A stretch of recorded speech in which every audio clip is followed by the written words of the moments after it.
Drawing from the scenario of example on international double taxation, we see that the interaction of domestic tax laws and treaty provision for state A and state B resulted in double non-taxation.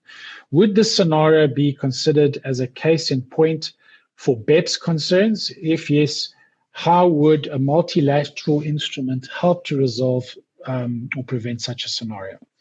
So the answer is simply yes. The scenario described in your example, where the interaction of domestic laws and treaty provisions lead to double non-taxation, directly aligns with the concerns of BEPS.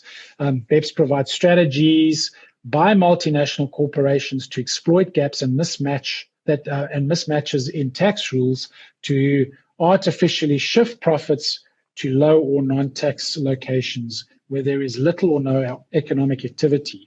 So that then thereby reduces the overall tax burden. So double non-taxation is a hallmark issue that BEPS initiatives aim to address.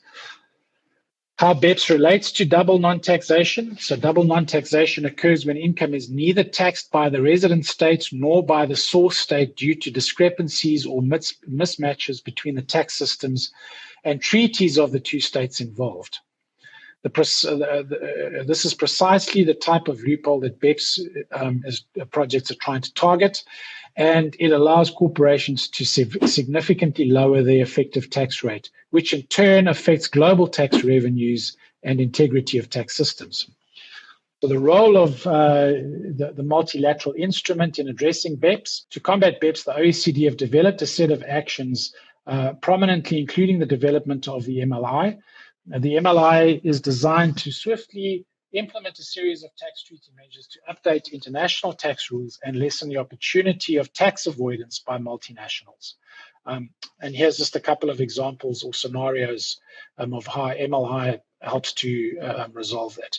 So the first one of the primary goals of the MLI is to prevent treaty abuse, which often leads to double non-taxation.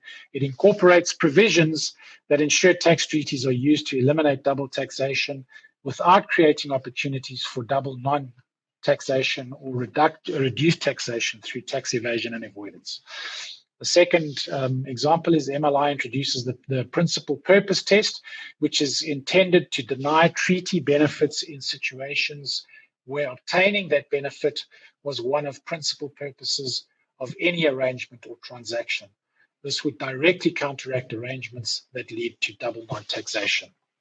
The third example is the MLI enhances mechanisms for resolving disputes resulting from the interpretation and application of tax treaties, ensuring that aggressive tax planning strategies that lead to double non-taxation can be identified and addressed more effectively. And then second last point, the MLI addresses mismatches in entity and instrument characterization to prevent the exploitation of differences in tax systems for aggressive tax planning. So that's hybrid mismatch arrangements. And then the last point is transparency and consistency. By standardizing treaty provisions, the MLI increases transparency and consistency in the application of tax laws across borders, thereby limiting opportunities for BEPS. All right.